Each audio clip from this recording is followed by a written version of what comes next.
Os trabalhadores negros no Brasil ainda ganham, em média, salários mais baixos do que a população não negra. E cada dia mais têm buscado espaço no mercado de trabalho. Para diminuir as desigualdades entre brancos e negros, mulheres e homens, a CUT aposta na inclusão de cláusulas antirracismo nos acordos e convenções coletivas. A repórter Caroline Campos traz mais informações para a gente.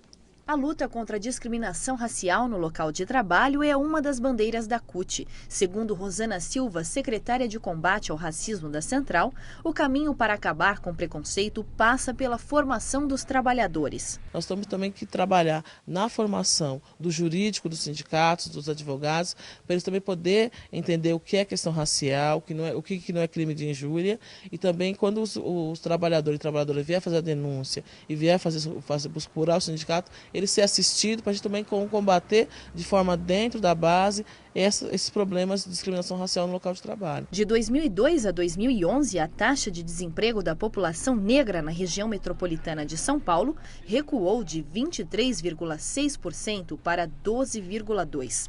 Mas, por outro lado, segundo pesquisa SEAD de IEESE, o poder aquisitivo dos negros também caiu.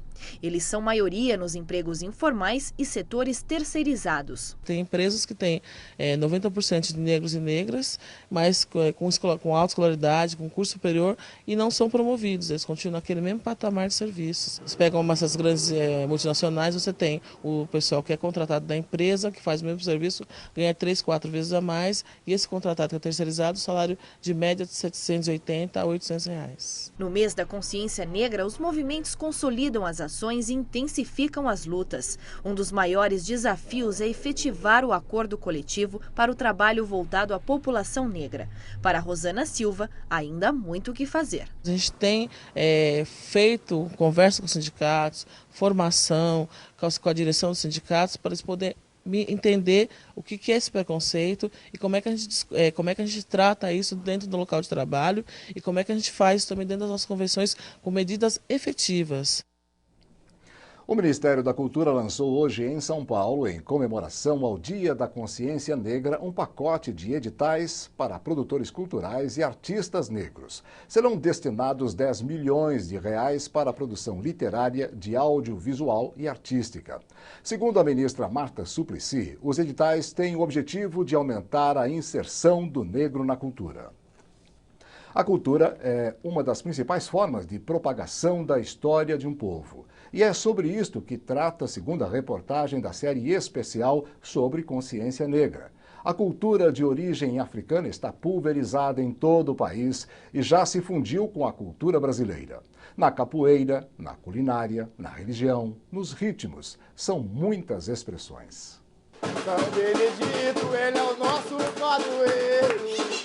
Da Congada, ele é o padroeiro.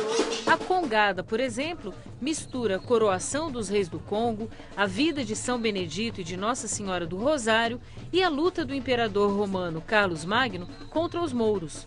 Criada há 2 séculos por escravos, continua presente em todo o país e também em São Bernardo do Campo, graças à família do seu Ditinho. A Congada está na minha família há mais de 100 anos, né? Porque a Congada é um bailado mais antigo, a manifestação cultural mais antiga do Brasil. Ele começou a dançar Congada e tinha 2 anos de idade.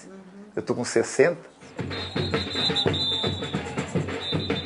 Até costumo dizer que a pior, a mais cruel violência é tirar a cultura de uma pessoa, né? Então, quando você tira a cultura de uma pessoa, não permite que ele mantenha a sua história. O que é a cultura? É a autoestima, né? Do amor próprio.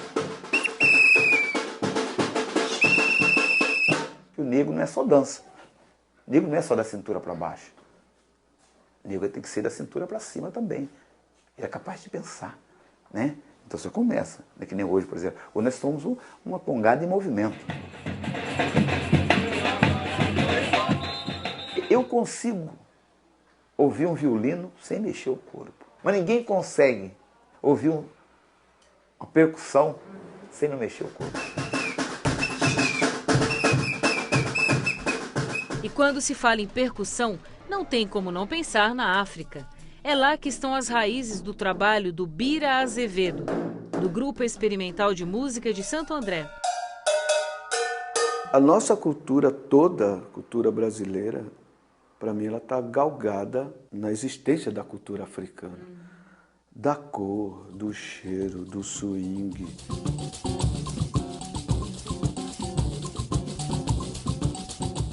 Na África não existe música sem tambor. E o tambor, ele é vivo.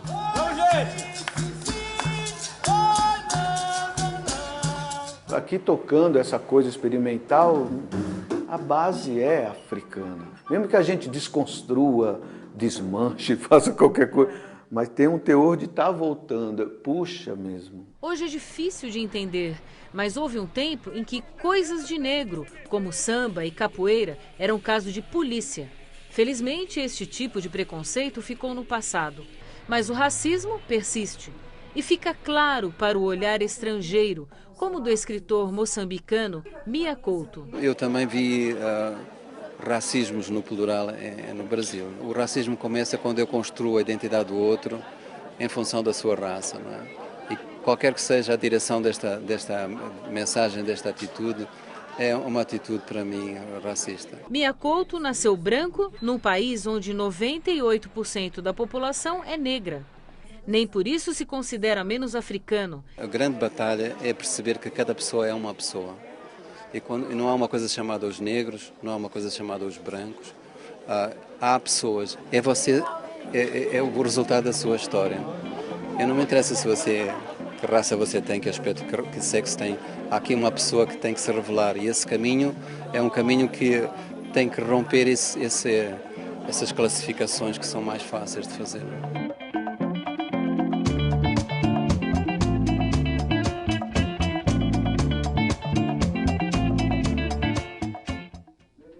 E amanhã a repórter Márcia Teles mostra as iniciativas do mercado de trabalho para uma absorção maior da mão de obra diversificada, livre do preconceito.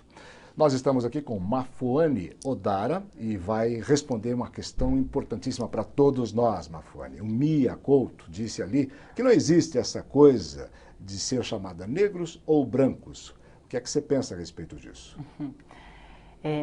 Eu acho que isso tem dois lados. Se a gente for pensar que ser branco e ser negro significa ter oportunidades desiguais, então eu concordo com ele de que nas oportunidades temos que ser iguais, sim, brancos e negros. E eu discordo se a gente for olhar que brancos e negros têm histórias diferentes e sempre terão. E, portanto, sim, ser branco e ser negro não é nenhum problema. A questão é que quando isso vira processos de desigualdade, aí é que está a questão. Então, eu acho que a gente precisa sempre lidar com essa dualidade e não descaracterizar ou homogeneizar as pessoas. Então, somos todos raça humana ou somos todos iguais. Não somos. E não temos que ser. Agora, temos que ter as oportunidades iguais. E, para isso, temos que ser respeitados nas nossas diferenças. Perfeito. Perfeito mesmo. A gente também separou, Mafuane, algumas imagens da Feira Preta, que já aconteceu esse ano. Gostaria que você falasse um pouquinho em cima dessas imagens. Eu estive lá, inclusive. Esse é o espaço que eu estava, inclusive, cuidando das crianças, ajudando as crianças a encontrarem um jeito delas mudarem o mundo. E eu acho que a Feira Preta, ela tem uma importância ímpar na cultura brasileira. Ela é a maior feira de cultura negra na América Latina. E ela traz como possibilidade essa diversidade, que é a diversidade que você bem trouxe na sua fala, que é o Brasil. Então, a feira, ela traz a cultura negra, mas ela traz isso mostrando que para ser brasileiro, sendo branco, negro, oriental ou indígena, nós precisamos conhecer essa cultura. E mais do que isso, ela traz uma diversidade de públicos, tanto brancos quanto negros, nessa experiência, né? Então, esse ano foram 6 dias de feira e 2 deles dedicados a pensar como é que a gente vai trabalhar a economia criativa, que é a cultura do negro. Então, esse processo todo foi muito interessante dentro da feira, né? Então, ela trouxe aproximadamente 8.000 pessoas esse ano, com uma proposta muito interessante de trazer a cultura negra para a diversidade brasileira. Mafuane Odara, tive o maior prazer em conversar com você, respostas inteligentes, com muita perspicácia. Obrigada. Fique à vontade para voltar aqui no seu jornal quando você desejar. Obrigada, Ribeiro. Obrigada pela oportunidade. Para mim foi um prazer estar aqui com vocês. Para todos nós, com certeza.